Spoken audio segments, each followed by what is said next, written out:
play. Welcome everybody and hello. We have our next series for you, and this is going to be especially interesting considering the games that we did just see. I mean, talk about a weird last game that we saw. Holy God, I've never seen a proxy 2-gate versus a 6 pool before, but that was... Hey, cheese on cheese, you know, I'm always up. I'm always up for it, you know? It's makes for some of the most interesting nail-biting games ever. But we got a different thing for you guys on, well, maybe we don't know what the strategies are going to be quite yet, but we do see PeaKnuckles being the green Protoss in the top left. He'll be representing underrated gaming, and his opponent for my intent is going to be FantaSy, MYi.FantaSy, and he is the pink Terran in the bottom right. And right off the bat, I like him because his name is FantaSy, and he's a Terran player that immediately reminds me of Zebrudors. Zebrudors. Yes. I do like that. Alright. I missed it a little bit, but I'm glad because I wasn't in Brood War with a pro team. So I am in StarCraft 2 with a pro team. And you are looking at UR Gaming, guys, so thank you for watching, the people that are watching. Please check out Xander's stream. We are going to be streaming all of the Clan Wars from the ESEA of UR on his stream, as he is one of our casters. Yep. Or the caster, shall I say. Well, I mean, I'm saying that you're also quite far up there. But guys, I also want you to go ahead and vote for who you think are going to win. Every one of you guys watching, go ahead and cast your vote for who you think is going to be winning this series. Whether it'll be PeaKnuckles or whether it will be FantaSy, go ahead and share your opinions, as I would like more people to vote, because I really don't want it to be a maximum of 2 or 3 people voting, because that is just sad. We need more of an audience. So guys, also tell your friends to come in here, because I'm going to go ahead and just say that. Because we've got good games. I really want more people in. We do have good games. Sadly, we're not listed on the calendar. But look at that. PeaKnuckles being a little bit of a pain with his probe. Yep. And he did get in to see that there was no gas being thrown down. So odds are we're going to see a gasless expansion coming out of FantaSy. And with FantaSy going for a gasless expand, PeaKnuckles may just go for the reciprocal 1-gate expand, but he's got double gas, which means he's either going for the Sentry 1-gate expand, or he's going to go ahead and do something that's different, maybe a 2-gate robo. That's kind of a build that has been coming out even more on the Protoss side of things. I'm going to warn you right now, PeaKnuckles is pretty weird with his builds, and I love him for it. Alright. So. And he has been playing on the KR server too, hasn't he? No, that's crazy. It's crazy? Crazy's been playing on KR.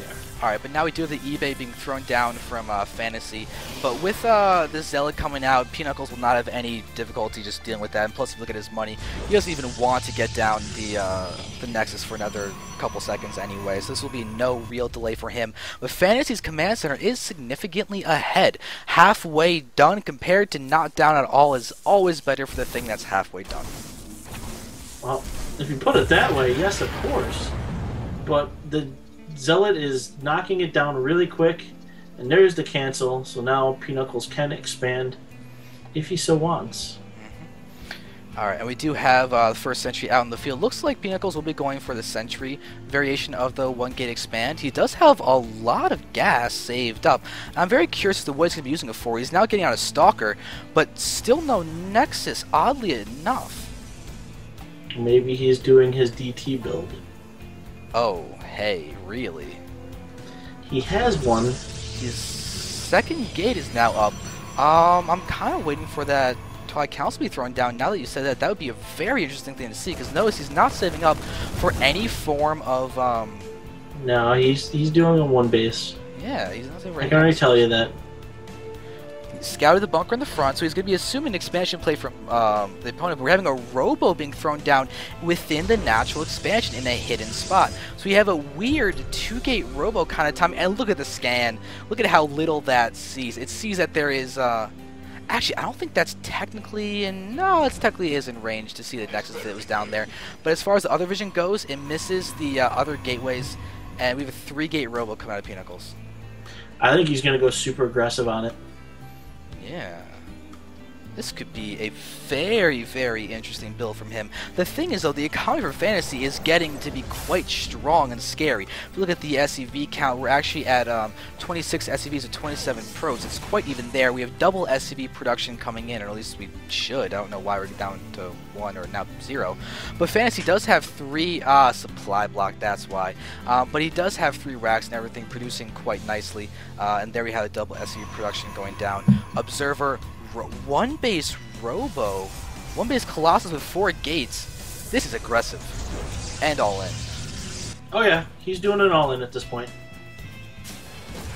Alright, so we're going to have a rather unconventional 3-gate Robo, 1 base Colossus Warp Prism from What? So PeaKnuckles is doing crazy shenanigans. Don't you love him? This is fascinating. I want to see if he's going to go ahead and attack the front with the 4-gate and do a Colossus drop in the back, because that's kind of what it's looking like. I'd go with it. Why not? Yeah. Observer is being... Mister is being thrown down in natural expansion, as well as another bunker. The bunkers, though, are going to be a worrisome little trait to this.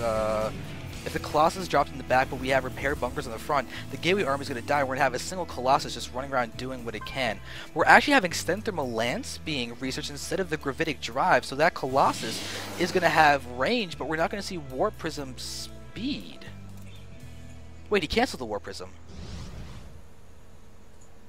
Yep. So he's just going. So he's going straight up aggressive. It's actually not a bad thing, because Lance, he can actually outrange these bunkers and be quite a pain with it. Yeah, but time is not on his side in this kind of a strategy. It takes a while to get your Extend Thermal Lance and Colossi out for a 1-base push. And that may just be the time that's needed to get out the right forces for Fantasy. And plus, if you look at the natural for Ohana, it's not very good for the aggressor. Your bunkers are in a very, very nice spot. Nope, I do agree with you. I don't think PeaKnuckles is going to come out alive here, but he's going to make it interesting. I can tell you that at least. Yeah. Alright, so now with we see a couple Marines come out. They're going to go ahead and counter Colossus's laser, and they're going to try and run away. They do have Stim, and God, is that going to be important for defending this push. With Stim and some good repair, we're going to see a lot of damage being thrown down. PeaKnuckles, though, with that Colossus not having range, range is about to complete. He's going to try and be annoying and hit the bunker, but it's 1 Colossus. It's just 1 Colossus. Second one's on the way. It's walking down. Yeah. Okay, so now we're going to see that that turret does get killed, not cancelled. That's a nice little half win for PeaKnuckles, but this is pretty much the pivotal point of this game. This is going to be all or nothing for one of these players, and PeaKnuckles now has got 2 Colossi. He can be able to push and do a lot of damage. Guardian Shield is up, and now we're going to watch the big push. The Colossi are on the high top, I don't know what I'm talking about. We got a good spread from Fantasy. He's repairing that bunker. The bunkers are still not down. Even Vikings out in the field now. I think he skipped all forms of medevacs to get the Vikings out first, but we're seeing the Colossi are still alive. This one to the right, though, is quite damaged. It is, and I mean, he's microing them very well, but he's 1-basing it right now, so... Yeah. For the all or nothing, this is kind of looking more along the lines of nothing. Nothing? For PeaKnuckles. Yeah. He's not even able to produce any more. He doesn't even have enough gas to get out another Colossus. He can warp in Zealots, but he goes for 3 Stalkers. He's not producing any more Colossi. He's officially sticking to 2. Third one just comes down, so he's going to stick to 3, which is a good number. 3 is a great number for your Colossus production, but right now Fantasy's got a whole lot of stuff there to defend. Nice concave. He's loading back up in the bunkers again. We're watching as the Colossi, the hurt one's not getting targeted down, but there's a lot of Marauders going to stim forward and try and stop the Colossus. There's no other support for the Colossus except for some warping. He does get a bunker, though. I mean... But yeah, there's nothing else with this Colossus. These Colossus are going down really quick. Yeah, so it looks like this awkward push is now down to just Stalkers. And now 2 Zealots are going to come in, but I mean, this is still looking, yeah, it looks scanned to watch and see that there's not a single expansion going down. This is when it's happy dancing time for Fantasy during this game. So he's well messed that one up. GG from PeaKnuckles. So there we have the GG from PeaKnuckles.